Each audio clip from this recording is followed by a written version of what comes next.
Stay on pa kung nandun na kayo. Amen.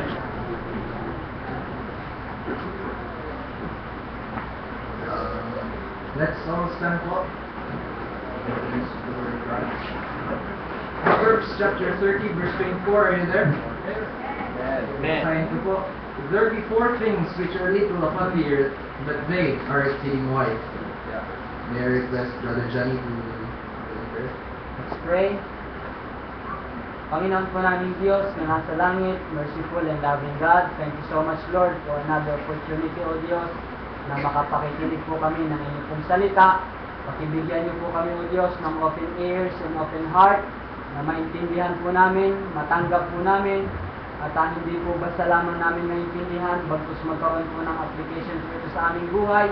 Ang inyong pong salita, O Diyos, na aming pong maririnig. Pakitulungan niyo po ang inyong pong lingkod na inyong pong gagamitin. Nawa po ay malaya at malinaw po na may bahagi ang inyong salita. At ang banal na Espiritu po nawa ay siyang malayang makakilos po sa buhay ng bawat isa po sa amin at sa kalagitnaan po namin, O Diyos, ay kayo lamang po ang siyang makatanggap ng kapurihan. Sa ngalan ng aming Panginoong Hesus na tagapagligtas, ito po aming dalangin. Amen.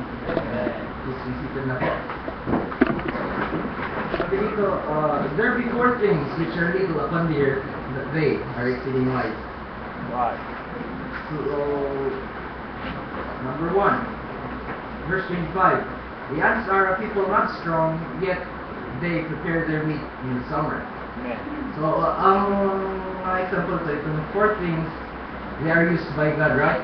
Kaya sila nandito sa Bible, kasi they're used by God as an example for us to follow them. Right. But That's right. the ants, number 1, the conies. Yung conies, dito na. The conies are but a feeble folk, yet make they their houses in the rocks. The locusts have no king, yet go they forth all of them by bands. The spider taketh hold with her hands, and is in the king's palaces. So, literal interpretation na po ito. Hindi ko naman po kailangan i-explain yung nakataintindihan ko ng English. And these are four examples na pwede nating masunod. Kahit hindi man sila tao, but they were used by God as an example to us. So, ang tatalakayin po natin ngayon is little things na kapag ginamit ng Panginoon, magdadala ng great blessing. Wow. Okay, punta po tayo sa 1 Samuel chapter 17 verse 28.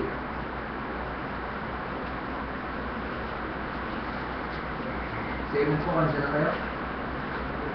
Amen. Amen. Sorry, 1 Samuel. 1 Samuel 17 verse 28, kansa na po kayo? Amen. Amen. And Eliab his eldest brother heard when he spake unto the men, and Eliab's anger was kindled against David. So, ang context po nito is yung si David pumunta po doon sa mga brothers niya para may dadalhin, di ba? So, and he said, why camest thou down hither? And with whom hast thou left those few sheep in the wilderness? I know thy pride and the naughtiness of thine heart, for thou art come down that thou mightest see the battle. So, kita natin dito na si David ay minamalit ng kanyang brother, di ba? Kasi Eliab is eldest brother and David was the youngest. So, yun ang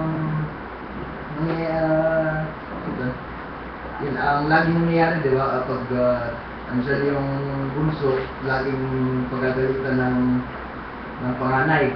Bakit ka nandito? Alam ko na naman yung puso mo. Simula nang nakakita ng gira-gira eh. Ayun, so minaliit siya ng brother niya. Nakikita natin mamaya kung how God used that.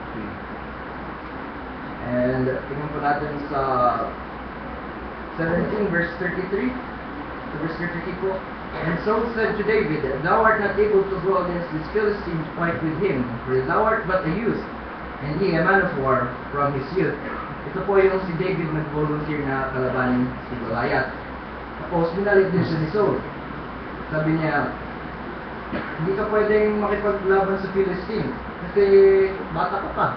Tapos si Goliath, from childhood niya nakikipaglaban na. So, yun ang reason ni King Saul. Tingnan po natin sa verse 37. David said, moreover, the Lord delivered me out of the paw of the lion and out of the paw of the bear. He will deliver me out of the hand of this Philistine. And Saul said unto David, go, and the Lord be with thee. So, makikita natin dito na kahit gaano kaliit si David, he committed the fight to the Lord. Right? So, kahit gaano kaliit yung ginagawa mo, if you committed to the Lord, pwede kanyang gamitin. So, verse 42, and when the Philistines looked about and saw David, he disdained him, for he was but a youth, and ruddy, and of a fair countenance. And the Philistine said unto David, am I a dog, that thou comest to me with stakes? And the Philistine cursed David by his God. So dito, minalis na naman siya. Sabi nila, aso ba kami para magpadala sila ng mga bata? Mamalit nga ata kami ha. Okay, so, ayun, kita natin na minaliit nila si David. Tapos,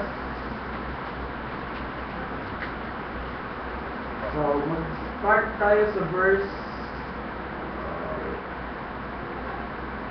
48. And it came to pass when the Philistines arose and came and drew nigh to meet David, that David hasted and ran toward the army to meet the Philistines. David put his hand in his bag and took thence a stone and slung it, and smote the Philistine's forehead, that the stone sunk into his forehead, and he fell upon his face to the earth. So David prevailed over the Philistine with a sling and with a stone, and smote the Philistine and slew him, but there was no sword in the hand of David. So makikita natin dito yung victory na binigay sa kanya ng Panginoon. Right? With, compare mo sa armor ni Goliath, di ba? Meron siyang spear na malaki, sword, helmet. Pero makikita natin dito yung ginamit lang ni David is stone and sling. Pero lang kalit yung isang stone na ganyan, tapos sling na kalit lang na ganyan. Compared mo dun sa armor ni Goliath, na pagkalaki-laki. Pero ginamit siya ng Panginoon to bring victory to the Israelites. Amen. Amen. So yun ay isang example of a little na ginamit ng Panginoon. And second, si Paul. Ephesians 3 verse 8. Say amen po if you are there. Ephesians chapter 3 verse 8. Amen. Yan ang ba kayo? Amen. Amen.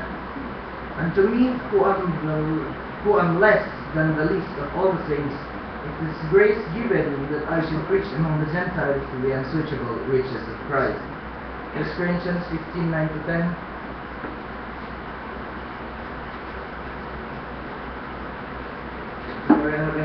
Verse 9, for I am the least of the apostles, that am not meet to be called an apostle, because I persecuted the church of God. But by the grace of God I am what I am. Amen. And His grace which was bestowed upon me was not in vain. But I labored more abundantly than they all, yet not I, but the grace of God which was with me. Ang kita po natin dito is si Paul. He humbled himself. Yung phrase na I am least. I am less of the least. Amen. Right. So he's considering himself little in the face of God. But by the grace of God, and he was used. He was used, siyang naging ating apostle. He wrote the books to Corinthians, Galatians, Ephesians, and more. Pero he considered himself little. But God used him to bring great blessing, which is the words God. Amen. Right? Amen. Next, punta po tayo sa Mark 6, chapter 3.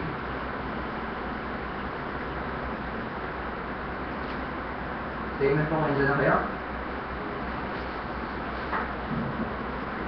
Amen. Amen. Okay ba kayo? Amen. Amen. Lantok na ba kayo? Verse 3, is not this the carpenter, the son of Mary, the brother of James and Joseph, and of Judah and Simon? And And are not his sister here with us? And they were offended at him.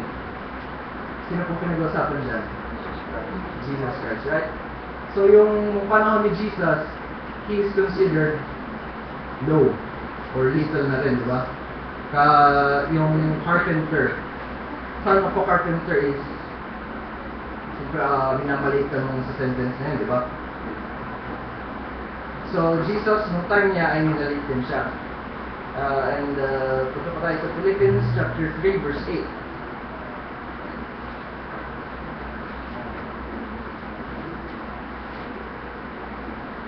Ano po kayo? Amen. Yet doubtless, and I count all things but loss for the excellency of the knowledge of Christ Jesus my Lord, for whom I have suffered the loss of all things, and do count them but dung. I'm sorry. Philippians 2:8. Oh yeah, I'm sorry. Philippians chapter 2 verse 8. And being found in fashion as a man, he humbled himself and become obedient unto death, even the death of the cross. So Jesus, even him, humbled himself. Humble is bringing down yourself, bringing low, nagpakumbaba sa Tagalog. So, he treated himself as little, but nung ginamit siya ng Panginoon, ano nangyari? We have salvation. Amen? Amen. So that is the greatest little nung ginamit ng Panginoon ay naging blessing. Yeah. So, be careful din sa little things. Kasi, I will some examples. Little things can also be evil, right? Hindi natin sa James chapter 3, verse 5 to 6.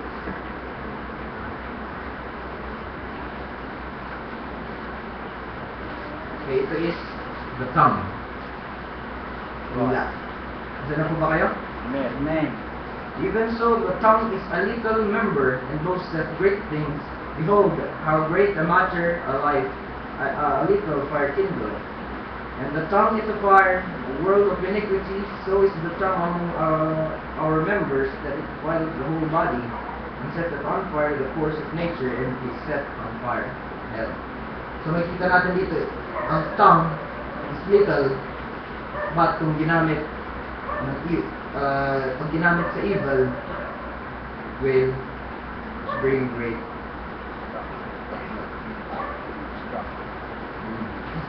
It will not be God's will, but boastless great things. Sana po sa ating mga Kristiyano, we will use this tongue to preach the word, not to boast things, not to destroy other brethren. Hindi po natin gamitin ang dila natin na anira ng ibang brethren.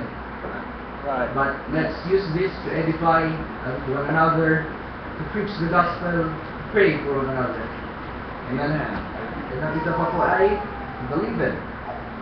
Leaven is let's just keep the leaven. Alam naman po natin na a little leaven at long lump. Right? So, ang leaven na yan is sa math is parang X. Leaven na yan is pwede kahit maging kahit ano, pwede maging sin. The sin can pollute the whole lump or the whole church. Diba?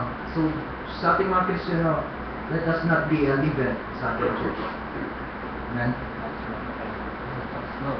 Okay, so, sa practical naman natin buhay, we may have talents, pero kino-consider natin little. Kunwari, marunong mag-gitara, pero unti lang. Tapos sinasabi mo sa sarili mo, ay, ayaw mag-gitara kasi unti lang ang alam ko. No. Kasi kapag yan ay kinumit mo sa Lord, pwede yung mag-bring ng great blessings, right? Right. We will develop that skill. Praise God more. Sa arts din, pwede din sa arts, pwede din sa singing. Right? Sabihin mo, hindi mo lang magaling kumanta. But if God uses it, He will use it for His edification and blessing sa others din. So ano pa, sa giving, sabihin na lang natin na, ay, 5 pesos lang naman ito, tapos wala namang may tutulong to. Hindi. Pero malay mo, 10 kayo na may 5 piso ang bibigay, tapos hindi yun lahat ng isip niya, di ba? So hindi bibigay yun. But if you commit that to the Lord, 5 times 10, 50. So di ba 50 kayo may bibigay niya? Ganun naman. Amen. Just make it random, be right. Don't get me wrong. And when giving, give with a pure heart. And be cheerful. Sa marriage din, I'm not speaking here as an experienced person, pero I'm quoting yung mga napakinig ka ng teaching. Sa marriage, may nakuquote na little things in life are big things in marriages. Tulad ng lagi ko nang papakinig yung kape, di ba? Pagka-gising sa umaga, Han, kape, di ba? Gusto mo kape, di ba? Yan, tuyo, may gilitan. Para sa'yo, may gilitan, pero doon sa sinaservan mo, it's a great thing, di ba? That's right. Right. Ang sweet mo naman. Tapos ano pa, gift. Diba? Kahit ang gift ko sa asawa mo, it will bring great joy to her. Yung pagpapaconfess, confess mo na, ayan. Di ba? Even, it may be 3 words, but it brings great joy. Amen. On the other That's right. part. And also one more thing, a prayer. It Amen. may be little for you, but when God uses it, it will bring great blessings. Amen. To the one you are praying. Amen. Amen? So, kung sabihin mo, huwag na ako pray, unti lang naman, no. Kasi kapag yan ay kinumit mo sa Lord and God uses it, it will be answered. Amen? Amen. Amen.